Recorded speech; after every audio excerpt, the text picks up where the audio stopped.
Here in progress. Okay, bring up my notes as well. Yeah, my trivia is really long in part just because I have to list all the roles. Yeah. Because everyone's got like 8 roles, right? So Yeah, yeah, I guess we will let me give it just a quick pause and I will start the show. great. Welcome to Time Enough Podcast. It's where we get into all of the episodes of the Twilight Zone and beyond. This is Matt here. Number 12 looks like John Arminio. Hi. Hi, Matt. Thanks for having me back. This is a good one. Yeah, this is the first actual Twilight Zone you've been here for, isn't it? You were here Um, for One Step Beyond during the strike, I believe. yeah, So but you've I done did some that. movies. Yeah, what was the episode about? Like the guy who thought the world was gonna end at 3 o'clock. Oh, right. Then he's short at the end. Wait, Yeah, now my yeah, brain's he rupturing. Yeah, okay. shrinks or something. Yeah, Okay, you've been here for one zone. Okay, well that shows you how my memory works. yeah. But yeah, this is number 12 looks like you. It's your request. I guess this one does have a section in the wiki that says like cultural significance, so it sticks in people's minds. Mm. What's your trip with it, man? Um, y- this is one that I saw as a kid. But a lot of its themes and its imagery really stuck with me, so it was fun to revisit it. And I think a lot of horror movies play with a lot of these same ideas.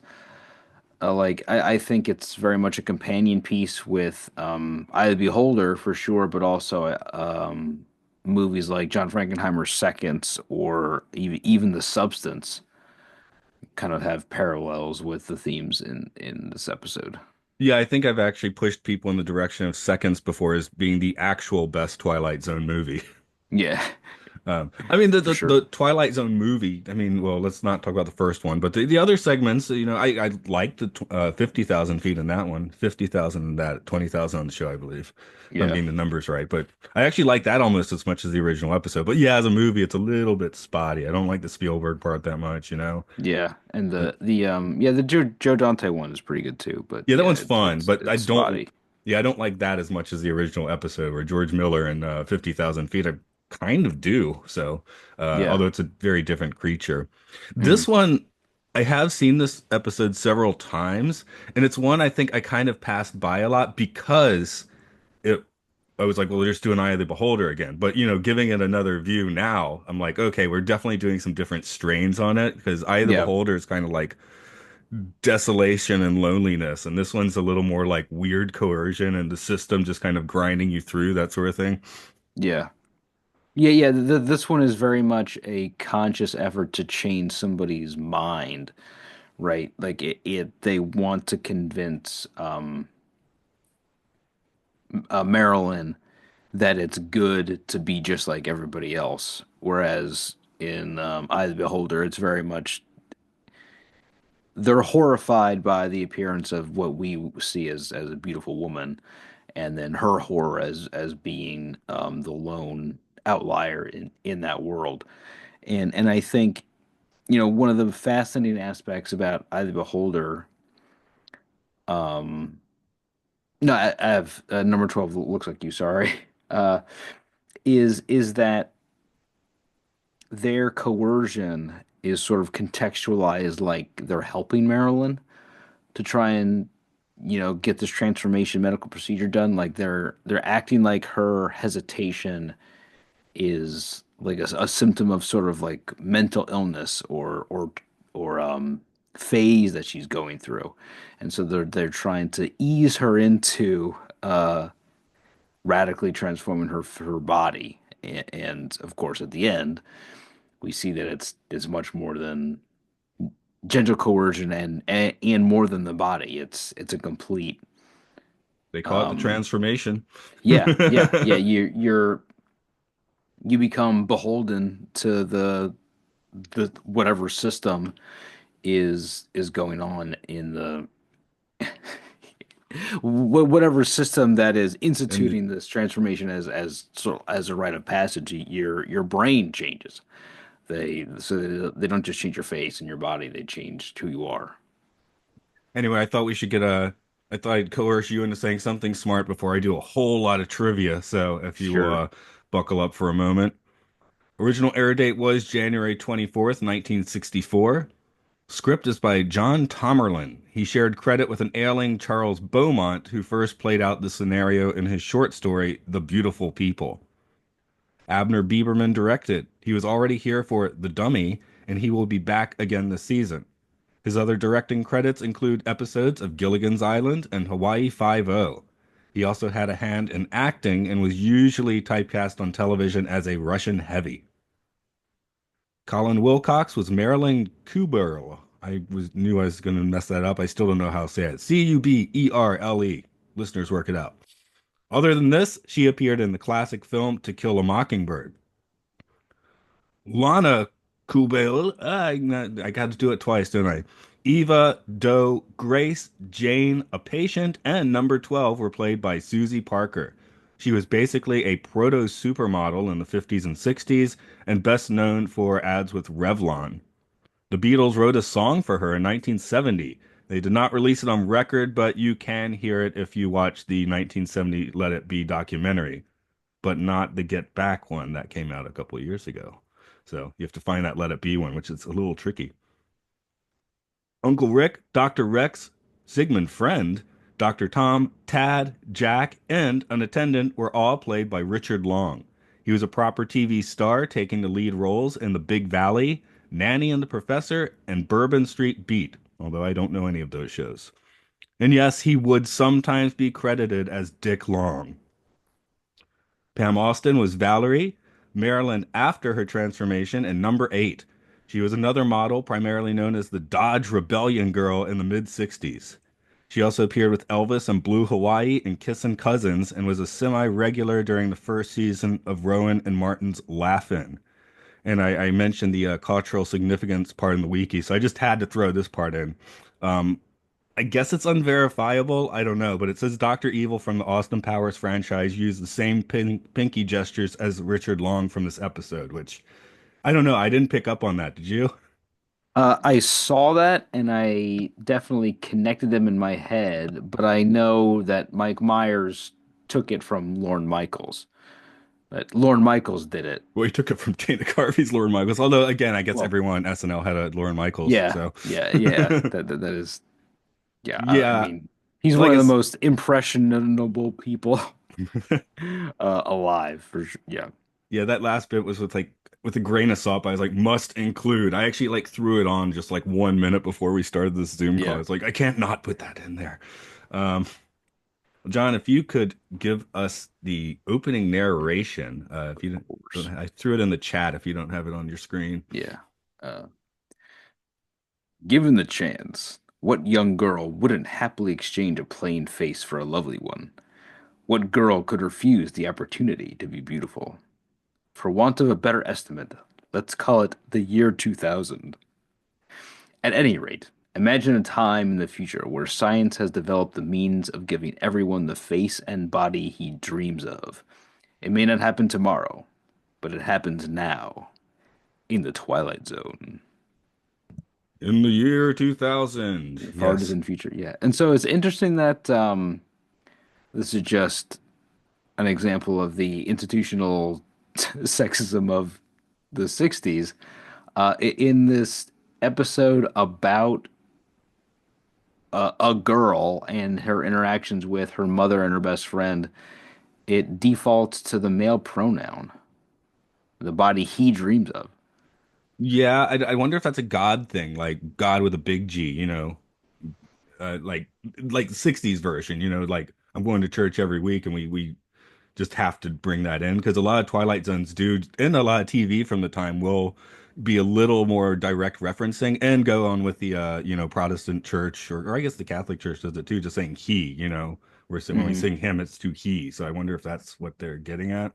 Yeah, I mean, I don't know. It doesn't seem like a Rod Serling kind of thing, and it's even grammatically bad because the paragraph begins with "what girl," and then it ends with he, so it doesn't even line up grammatically. Yeah, So yeah. weird. I guess if there is a well, it's not really a flaw in the episode. Um, I Colin Wilcox isn't that dumpy looking, you know. She's reasonably attractive, Yeah, but I guess the idea is you must conform to one of these templates. It doesn't matter what lies outside of the template is the idea. So yeah. So there's maybe like 20, 25 body types that are approved, and even if you're drop dead gorgeous or cute or whatever, or you just love your face, you're not allowed to keep it past 19 years old. now here's what kept coming through my mind. Maybe you've heard this one before. There are 28 state-approved haircuts in North Korea, 14 for men and 14 for women. Of course, Okay. that doesn't change your face, and other things in North Korea might change your mind, but that did come to, I was thinking about that, Yeah. choosing, you got, 12 pictures or whatever. Oh, they didn't say how many types there were, but doesn't seem there's that many. So, hmm Yeah, I think Richard Long's model number 17 or something. But yeah. yeah, and they don't really, I guess it's women's models first and then men, and they just keep the hmm number going. Yeah, I don't know what the numbering system is for North Korean haircuts, Yeah. but you can find guides to all of them if you want. So choose Interesting. choose which haircut you would rock in North Korea. Hey, this one guy has a little longer one. What do you know? Okay. Yeah, I mean, it is so interesting how, there's there is such a disconnect between uh Marilyn's her thought process and the way her mother and her friend are thinking. And she's clearly harboring like so much stored trauma from her father's suicide. Like her father in the episode had the transformation and killed himself soon after. I guess he was horrified by the person he had become. Like, And did the maybe they've mental refined part the not process. take? Have they refined that since in the past 3 years, maybe? Because it doesn't seem like she's about to off herself, you know? Yeah. Yeah, maybe they're more strict. Well, seems like this is a new institution because if her father got the transformation just a few years ago, then he was clearly much older than 18, 19 years old. And so maybe if we're just doing work for the episode, maybe they've found that if you get it past the age of 18, 19, it doesn't take as well. And her father is an example of that. So they have to do it while you're still like under 20, or else there could be mental side effects. Yeah, and they do note that the transformation also like what triples your life expectancy. Yeah. So you live that way for what 200 years or more. So Mm. I started thinking a little bit of the more modern movie about 10 years ago, In Time. They have like the clocks, and the poor people Oh have very yeah. little time on their clocks, and then they're going to die, whereas rich people have like a million years on their clock. So it's a Yeah. little different but not, I mean it's kind of an evolution of this idea, I think. hmm I mean, it seems like there's not much wealth disparity in this society, in the number 12 society. Everything's sort of been totalitarianed out, I guess. I mean, I guess they Uh, had the eugenics wars in 1997, yeah, and the super people won. yeah. But one thing that fascinates me about the episode is that, like a lot of Twilight Zone episodes, the sets are pretty spare, but it's feels so intentional. Like there is no aesthetic choices. You know what I mean? Like the walls are bare. There's not even doors. It's just like a bare doorway, just very plain utilitarian furniture. All the medical instruments are like clear glass. So it's like everybody's beautiful, but they now don't even think about the beauty of things, right? So it's like they don't value beauty in any way, and that's one of the things that Marilyn says to quote her father, like when everyone is beautiful, nothing is beautiful. So they value this youthful appearance, but they've taken away anything profound about encountering beauty in the world. That's interesting that it works that way in this episode. I was just thinking production wise, like Mm. as I've been moving through season five, they have been rocking that big ominous hallway with nothing in Yeah, it and the yeah, room with no windows, like which I mean to their credit, if you can make something minimalist and make it work, do it. So and I'm yeah, sure at this point maybe they're it's not season one budgets maybe. I don't really know the all the details of that kind of thing, but yeah. Running out of cash. yeah. Of course, the thing that really pops in my mind is New You from Logan's Run. Mm. That's where I was kind of introduced to this idea, I guess, at first as a kid watching it on UHF television. Which Yeah, that did when I was a kid. I remember the whole New You thing, even before the lasers start, cutting everyone apart. Just the idea that it's gonna go change his face seemed like really disturbing to me as a hmm. child. So, And uh, another parallel I just thought was interesting was the they keep offering characters cups of instant smile, right? And I think this episode has a very early 60s take on mental health care and psychotherapy for sure. There's a doctor named Sigmund Friend who's kind of does a bad Sigmund Freud but no one knows the impersonation. reference either because they banned all the books, right? Yeah, yeah, yeah.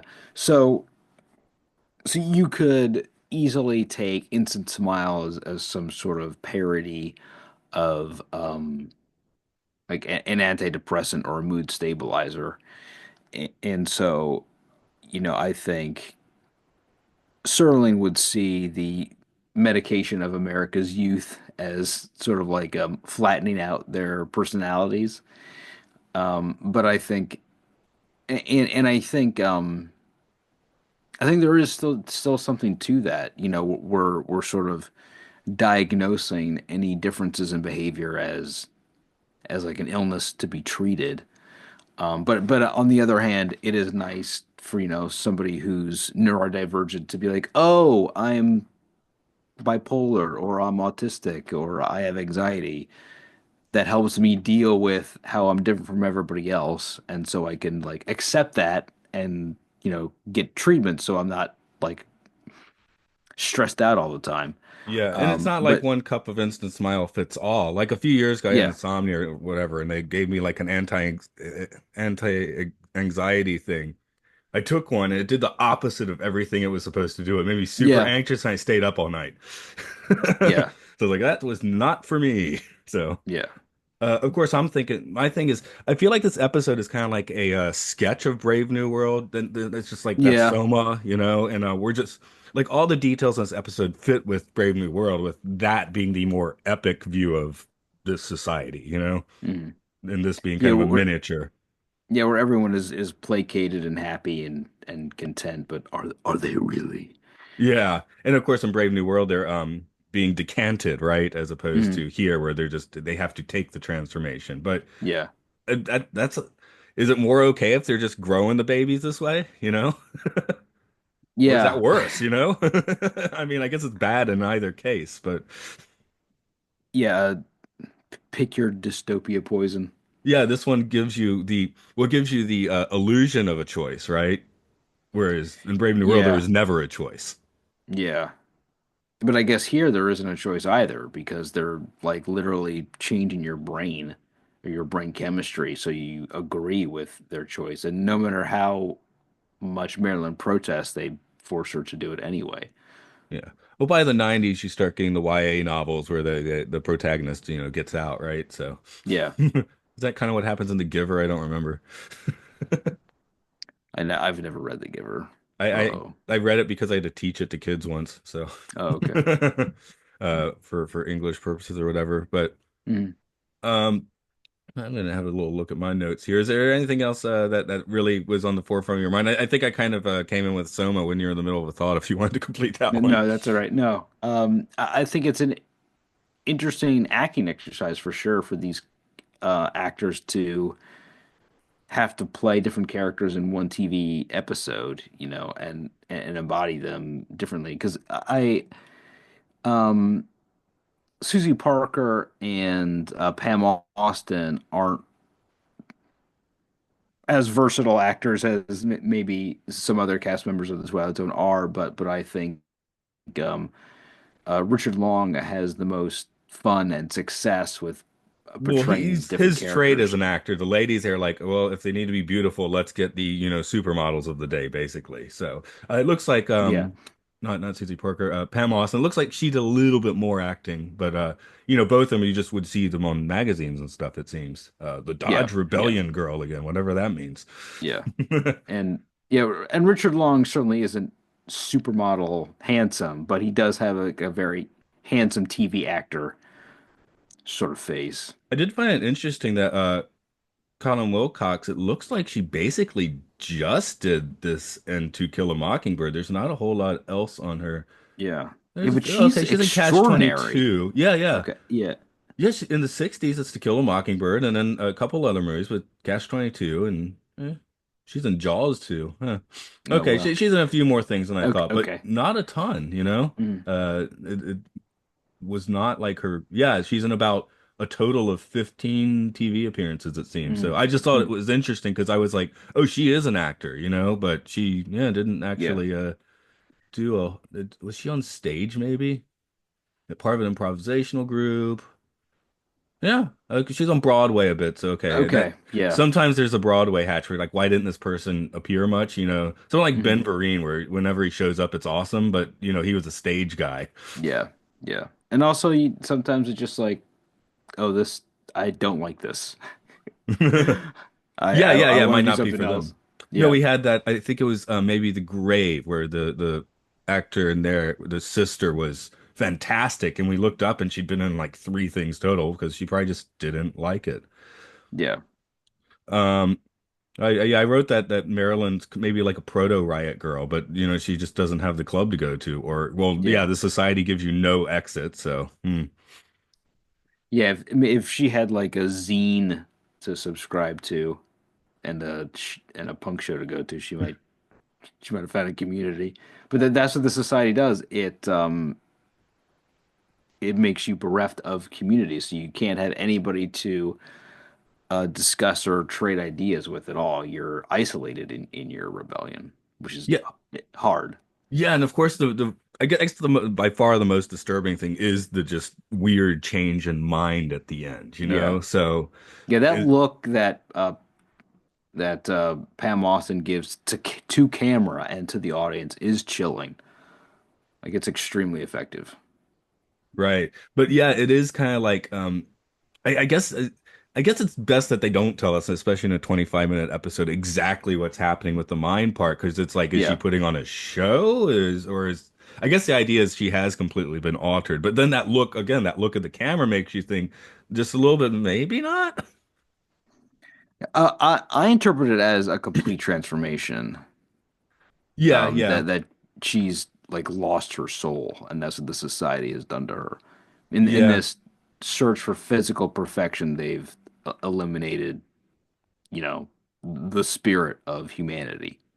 I mean, there's a fair amount of the Japanese school system doing that. Americans are too ruffian to really. I mean, we get shaped by the school system, but in Japan, it is a little more Yeah. like you are going to do this. Everyone in junior high school wears a uniform. I don't think there's Yeah. any such thing as a junior high school that doesn't have uniforms. And just teaching kids because I got kids at 8 years old, they're little hellions, and then at some point they crack, and then they're very quiet and sitting in class like this all the time. I got one kid, he was a Yeah. little hellraiser last year. This year he sits quietly in the back of the class and does whatever he's supposed to. So I'm like, what Mm. happened? I mean, it wasn't me. I mean, last year I had to not yell him, tell him to sit down, that sort of thing. But I don't think I was traumatizing him. So I'm like, what was going on in the elementary school? But I think that's one of the interesting contradictions of Japan because I think it's a country that still produces a lot of brilliant and transgressive art. So even if these kids are like placated little students as youngsters, they grew up to be, you know, like in these insane heavy metal bands or or Right, but that is a pretty small one part genius of. visual artist. Yeah, Yeah, yeah, yeah, definitely exists, but that's mm, not the larger part of the population is going to be OL, the office lady, or the salary man. And by the way, I yeah, should throw out that they're often doing the same job, but they're still throwing the gender term on them in English, by the way. It's sure. it's OL and salary man, Mm, which yeah. It's 'cause my daughter, she's in junior high now, and she's she had to take a test and went to the smarter one where I guess they let you have a little more leeway, so and explore a little bit more of what you're interested in. yeah, So I mean, there are but outs which there are not in this oh 2000 thing. yeah, yeah, in the year 2000. Um, but I think a lot of other countries do uniforms as well. Like I think all public school kids in England are in uniforms. Yeah, I guess for me the thing is since I didn't go through the school system, I'm just not quite sure what goes on in there. Yeah, yeah, yeah, Like and I yeah, I mean they do have parent days or whatever, like the music festival, but there's so much more regimentation. Like you go to the mm, sports day, you see regimentation and stuff. They make everyone sing and do a traditional dance and stuff for the parents, which I guess in junior high I feel like we stopped doing that somewhat. Yeah. I just start remembering joining the orchestra and doing orchestra performances from then on out. But not where you get all the high school class to sing yeah, and dance for the parents, which seems weird yeah. in America for high schoolers. Yeah, yeah. In America, you still have things like pep rallies and other performances, but those are things that you have to volunteer to perform in. Right. That's it. You have to volunteer to perform, whereas a Japanese school is like everyone is doing this a lot of the time. So, Yeah, and then pick and salarymen do the stretching before work starts and those kind my of like company does. office ceremonies. Yeah, Yeah, I don't anymore because I don't work at the main school. But when you're at the main school, yeah, it's as Taisho, everyone does they play the song and everyone does that for three yeah, minutes. So I don't know, it's not the worst thing, I guess, but yeah. let me throw a few questions on this one. The first being who in this episode goes in or through the Twilight Zone? Gotta be Marilyn. I mean, she's the most like us, but she certainly gets warped by the Twilight Zone by the end for sure. But everybody's been warped. I mean, some of these people might have had Mm. similar apprehension, or well, apprehension seems too weak a word, but other people may have had problems with the transformation before they got the transformation. Like Yeah, they're but telling her she's an in apparition, this but episode, yeah, oh yeah, in the in this confines of this telling, it's episode. Marilyn. Yeah, Yeah. yeah, See, I guess that's where I was making the decanted babies in Brave New World because I'd be like, well, in there, that's how it is. Here, yeah. it is forced upon you. So that seems like an Mm. oncoming of the Twilight Zone for everybody in a way. Hmm. But yes, It'd be interesting to find out. I mean, yeah, there's no room in the episode for it, but it'd be interesting to find out how this transformation was developed and instituted. Like, did the world vote uh, to to make everybody go through this transformation, or was it something very gradual? You know? well, with the father's suicide, it seems like it's a little bit gradual, but I was only half jokingly throwing on my Trekkie urge to make it post-eugenic wars. Like that kind of makes sense. Like you might have Yeah. like a rise of the Superman. Now we're gonna force everybody to be, like supermen and ladies now. Mhm. So But I think what makes this episode really prescient is if you look at like Instagram and TikTok influencers, how there's so many people who put on these filters that give them this like unblemished sheen. They look like cartoon characters, right? And their bodies are a little bit augmented. So, their breasts are bigger, their waists are slimmer, if they're men, their shoulders are broader.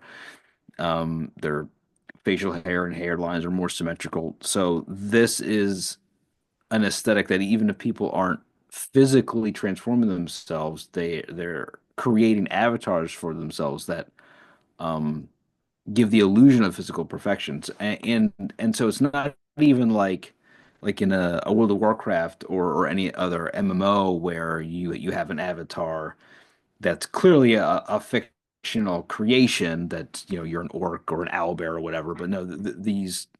these sort of like social media personas are simulacrums of an actual person. They're like your reflection of what you think society requires of you, right?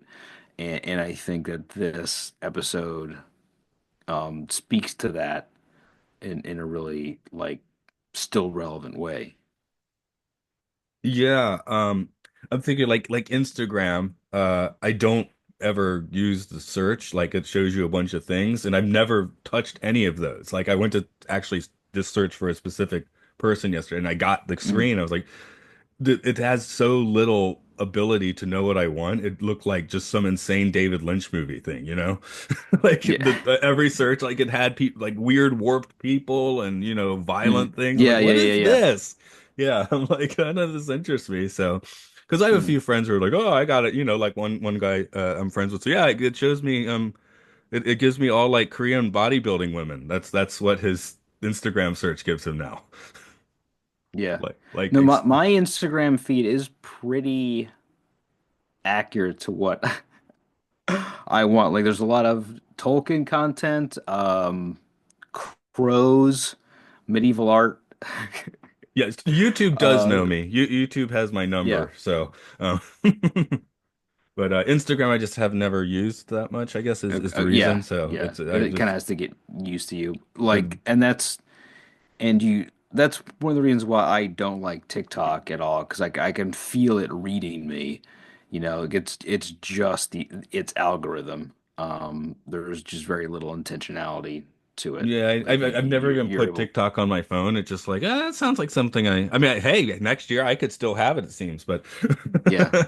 I It's live yeah, in it's Japan. gone from my yeah. I got rid of it maybe like after having it for a month or something. I No, just I didn't hear, like it. oh, we're watching 10-second videos. Well, I don't want that.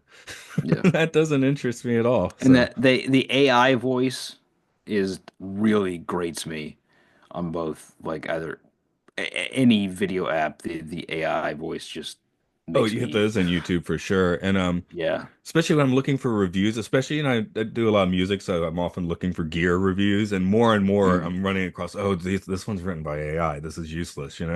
yeah. Um, so but you do start to filter yourself if it's written by a real person. It's interesting how or how the Turing test is maybe a little easier than we thought, just when encountering these articles and things like this is clearly, you know. Yeah. But it's also interesting that like some people they have no critical eye for AI at all. Like they're fooled by it very easily and impressed by it, whereas other people like see it and are instantly turned off by it. Um, and I'm wondering if that correlates to who would be eager for the transformation or not. Yeah, I guess some people be running for it, like unironically, because it's like you can't trust anyone Yeah, who's had it because you don't know what change has been in their mind. But um, yeah. I mean, some teens would be all for it, I suppose. But Hmm. but let's talk about Marilyn. She's obviously the most pertinent one. Does she deserve her trip into the Twilight Zone? Yeah, not at all. Uh, all she does is want to think for herself, and she's punished by society for it. And that's definitely like a projection of some of the Twilight Zone writers that they see themselves as these independent thinkers who are inspired by art and literature and are being crushed by corporate America. This is a weird closing narration. I don't always read it, but the closing narration, because I was like, oh, the closing narration must be like, oh, we've destroyed a soul. She didn't deserve it. It actually sounds, I don't know if it's being ironic, but it's kind of the opposite. Portrait of a young lady in love with herself. Improbable, perhaps, but in an age of plastic surgery, bodybuilding, and an infinity of cosmetics, let us hesitate to say impossible. These and other strange blessings may be waiting in the future, which, after all, is the Twilight Zone. Yeah. So I was like, actually, that's a weird closing narration for this episode, which I guess is just to be more unsettling, Hmm.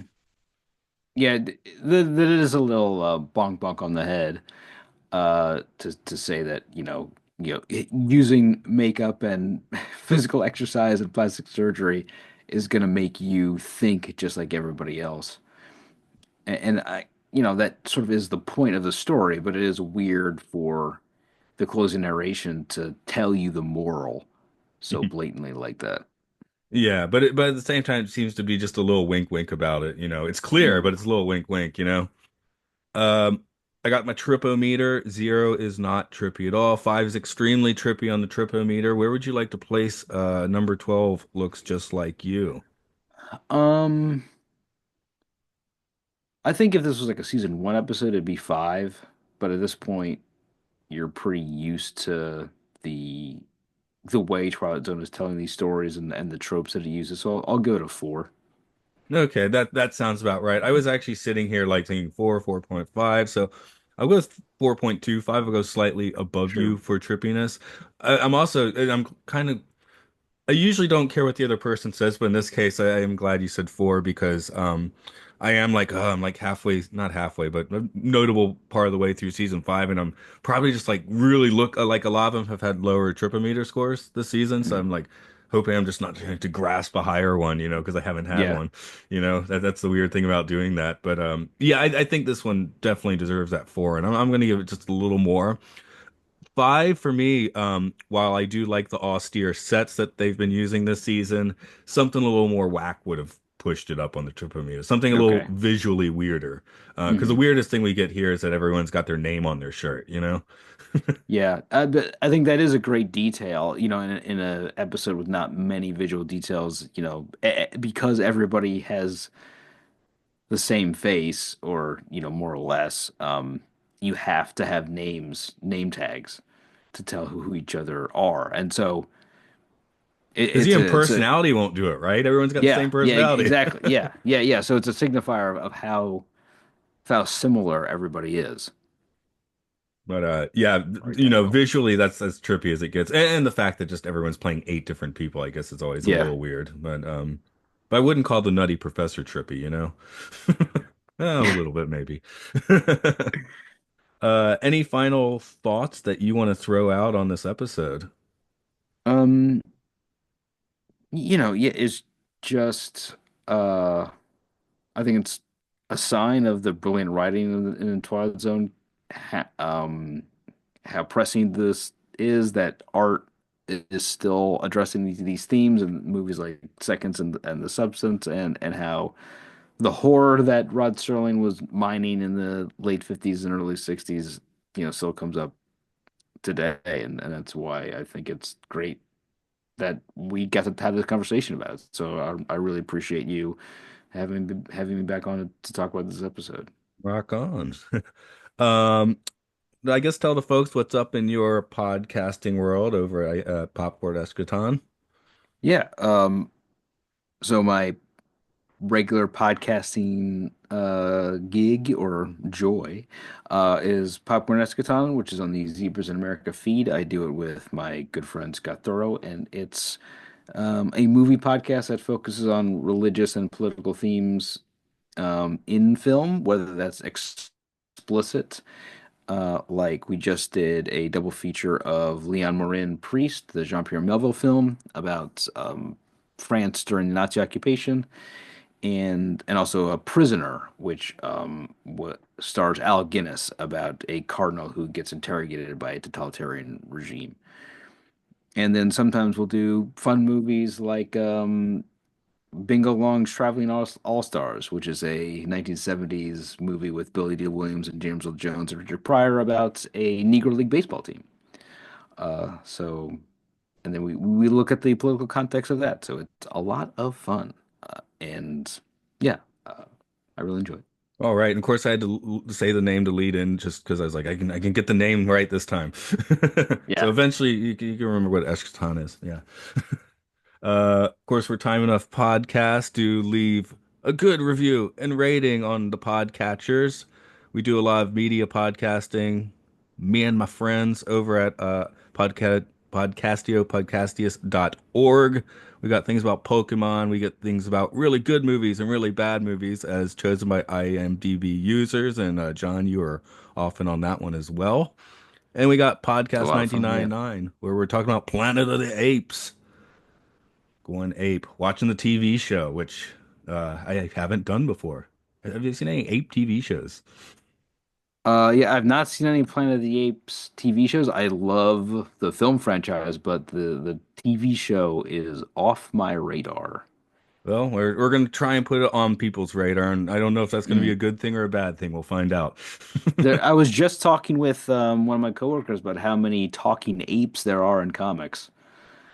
Yeah. There's quite a few, yeah, because the most recent issue of Wonder Woman features Detective Chimp on the cover. He's a prominent character. No, I was talking to a coworker yesterday, and yeah, the Flash TV show. I kind of stopped watching the season. Wait a minute, did they do Gorilla Grodd? And I looked back, and yes, I had seen Gorilla Grodd on They that show. do So Grodd. with some fantastic headgear, but that's a whole other thing. And over in the dystopian world of number 12, you wouldn't be watching that sort of stuff. You'd just be Yeah, having absolutely some not. instant smile. Let's all have a cup of instant smile. Okay, that'll cut it. I will go ahead and stop recording.